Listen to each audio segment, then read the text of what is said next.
Stanford matchup, a team that is kind of known for having some of the bigger wide receivers in the Pac-12. What's your guys' approach, and how do you maybe feel like you could come in handy with your length?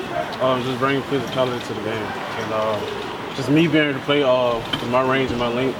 I mean, it's going to be a great matchup too with the guys on the outside. What are the challenges that the Stanford offense brings to the table for you guys? They like to run the ball, and they like to throw it outside too. So I guess they have a lot of tall guys, and their biggest thing is getting the ball to the outside and just running the ball too. So I mean, we just gotta win the 50-50 balls when they been thrown to us. So yeah. I feel like that's gone pass coverage this year for you guys so far. And, how's that gone? Defending the pass and against those 50-50 balls. We're doing pretty good.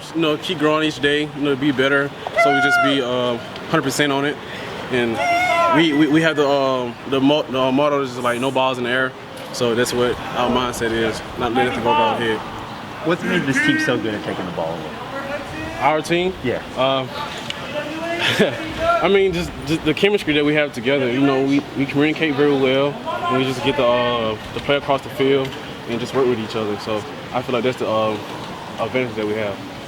What does Tanner McKee do, their quarterback, so well? Seems like he's somebody people pretty high on. He's a very good passer. He's like a down the line passer. Now that's a good thing that we see, and we just try to work against. Is he similar at all to any of the quarterbacks you've faced thus far this season? I don't see any comparison with other quarterbacks that we already played. What does he do differently? Is it just the arm strength, or what is it? Well, he's been in the game for a while, so he knows a lot. He knows how to read defenses and stuff like that. So we just have to be on our 10 when we play them. A few games under your belt now. Where do you think you've grown the most from training camp to now?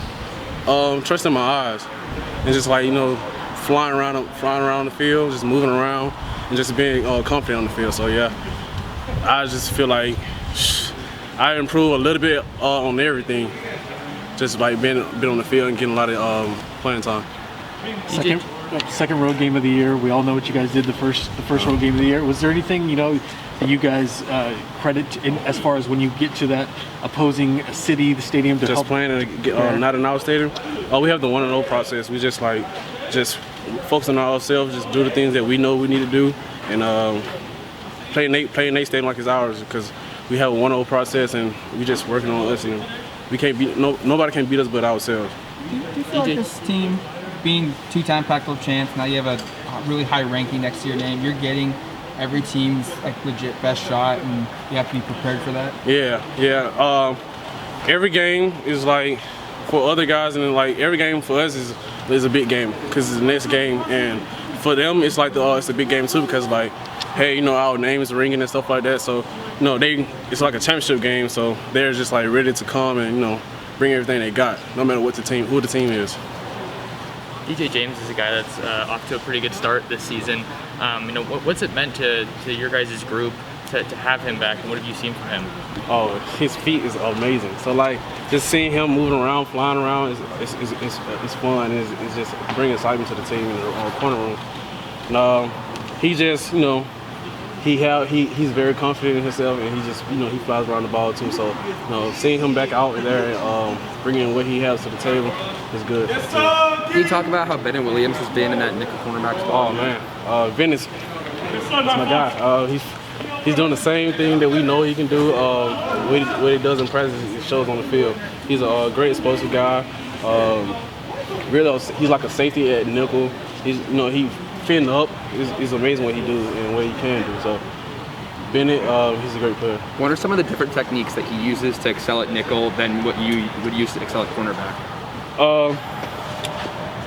I say just playing in the slot is a lot different than playing outside, because you have in the field you have two ways to go, and it's really you can use the sideline as a corner to as your advantage, and he don't have that advantage that we have. So I mean, it's different. It's difficult to play in the slot, and he does a good job at it. Hey, it sounds like you had a chance to be a good Samaritan for a fellow student on campus the other day. Can you tell that story just from your perspective? Well, it was just it was a kid on campus, and he was just going around trying to figure out how he can use his duck ID to get food, and it wasn't able because he didn't have an ID on him, and he just couldn't use his code.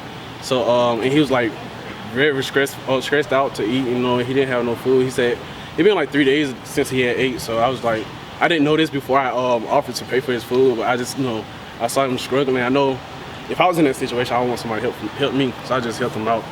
And Avante Dickerson did the same. All right, thanks, Trikweze. Thank you. you.